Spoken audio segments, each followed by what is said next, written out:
Praise the lord. దేవునికి మహిమ కలుగును గాక. అందరూ బాగున్నారా?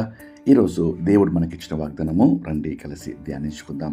యెషయా గ్రంథము 43వ అధ్యాయము 25వ వచనము.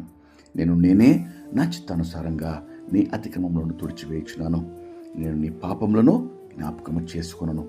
ప్రియమైన దేవుని బిడ్డారా, ఎంతో శ్రేష్టమైన వాగ్దానము పరలోకపు తండ్రి ఈరోజు మనకు అనుగ్రహిస్తున్నాడు. ఈ ప్రపంచంలో ఇంతకన్నా గొప్ప వాగ్దానం మరి ఒకటి లేదు. పాపములు క్షమిస్తాను, అతిక్రమములు తుడిచివేస్తాను అని ఎవరైనా చెప్పగలరా? ఎవరు చెప్పలేరు. ఎందుకనగా వాక్యం సెలవిచ్చే మాట, పాపములు క్షమించుటకు, అతిక్రమములు తుడిచివేయటకు ఎవరికీ అధికారం లేదు. అయితే దేవుని వాక్యం సెలవిస్తుంది, జీవగల దేవుడు నజరేయుడైన యేసుక్రీస్తు ప్రభుల వారు పాపములు క్షమించుటకు పరలోకం విడిచి భూలోకానికి దిగి వచ్చిన నరుడు. మానవునికి దేవునికి మధ్యవర్తి ఒక్కడే, ఆయనే నజరేయుడైన యేసుక్రీస్తు ప్రభుల వారు.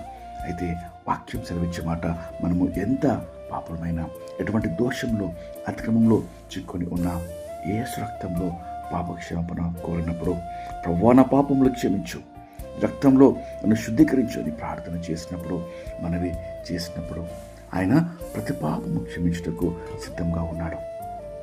అయితే ఒక షరతు వాక్యం సెలవిస్తుంది.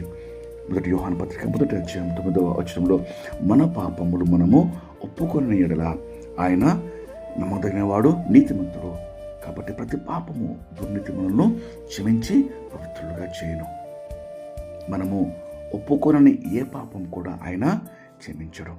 మనము దాచిపెట్టి మనము పాపము రహస్యంగా చేసిన ఏవి కూడా దేవుని సన్నిధిలో ఒప్పుకొనగా విడిచిపెట్టని ఏ పాపము కూడా క్షమాపణ పొందుకోలేము.